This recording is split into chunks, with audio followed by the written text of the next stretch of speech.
Donc, avant d'entrer dans le vif de l'agenda des objectifs, je te présente un exercice que j'affectionne beaucoup. Ça s'appelle la roue de la vie. C'est un exercice que je fais faire à chacune de mes nouvelles clientes. Ça permet en fait de prendre le pouls, à savoir où tu es présentement, c'est quoi qui est important pour toi, puis c'est quoi le gap entre où tu es présentement et où tu veux aller. Alors, tu dois sélectionner entre 5 et 10 sphères de ta vie qui sont importantes pour toi. Dans l'agenda des objectifs, je t'ai donné quelques exemples, ça peut être vraiment n'importe quoi. C'est à toi de voir. Donc, prenons comme exemple, pour toi, la famille, c'est une sphère qui est très importante dans ta vie.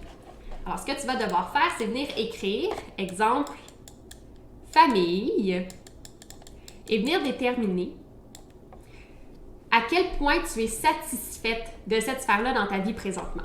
Alors, tu peux dire, exemple, je sais pas si ça c'est 7 ou 8, puis tu viens dessiner à l'intérieur.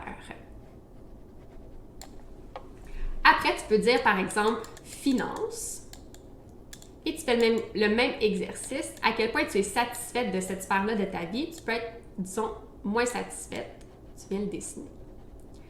Donc, tu fais ça pour chacune des sphères de ta vie, que ce soit 5, 6, 7, 8, 9 ou 10, peu importe.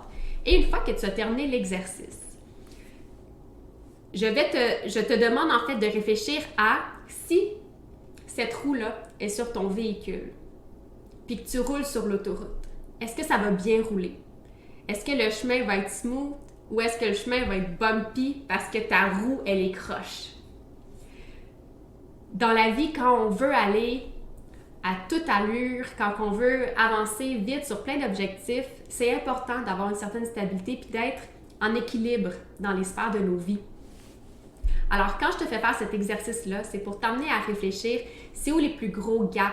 C'est où que tu es, par exemple, à 3, 4, alors que tu aimerais ça être plus haut. Puis l'idée derrière ça, c'est de réussir dans 1 an, 2 ans, 5 ans.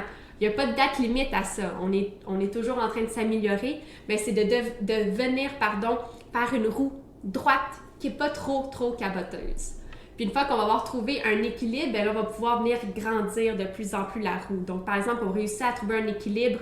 Toutes les sphères de notre vie se situent vers le 7, 8. Puis là, tranquillement, pas vite, on peut venir travailler toutes les sphères de vie pour qu'on atteigne éventuellement un 9 ou un 10 dans tout.